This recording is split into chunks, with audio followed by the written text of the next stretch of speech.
Peah, Perek Daled, Mishnah Daled. In today's Mishnah, we're going to continue a theme from the previous Mishnah, which discussed how did they maintain decorum and prevent people from using inappropriate means in order to procure more Peah than they should have.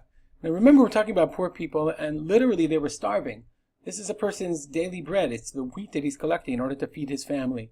This is undoubtedly situations of desperation that would cause people to do things that they otherwise shouldn't do, as we'll soon see.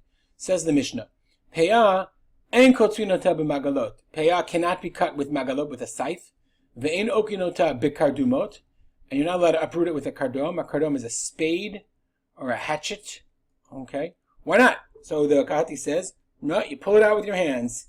If it's got to be cut, you pull it. You pull it with your hands. No scythe at all. And it has to be dug out. You pull it up. Why? They don't want to give people tools in order to use them so they wouldn't come to blows. At least if they were only using their hands, they would come to blows, at least only with their hands. But if the person was carrying a scythe or a hoe or a hatchet, this is mine, I had it first, I was here first, and before you know it, people are hacking at each other, lo aleinu. And to me, it's Chazal had to institute this rule. Clearly, you just got the impression that it was obvious what was happening. So they had to institute this rule that made it harder on everyone, but sort of established a ground rule in order to prevent people from really, really hurting each other.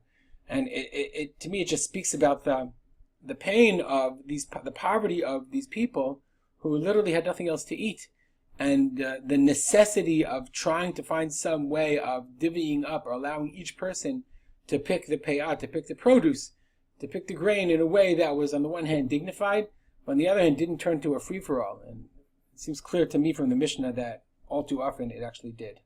All right, a very short Mishnah, but I think the point is a very deep and powerful point about human nature and about sometimes what we're willing to do in order to feed our children. If you have any comments or questions, rspolter@gmail.com, rspolter@gmail.com. Have a great day.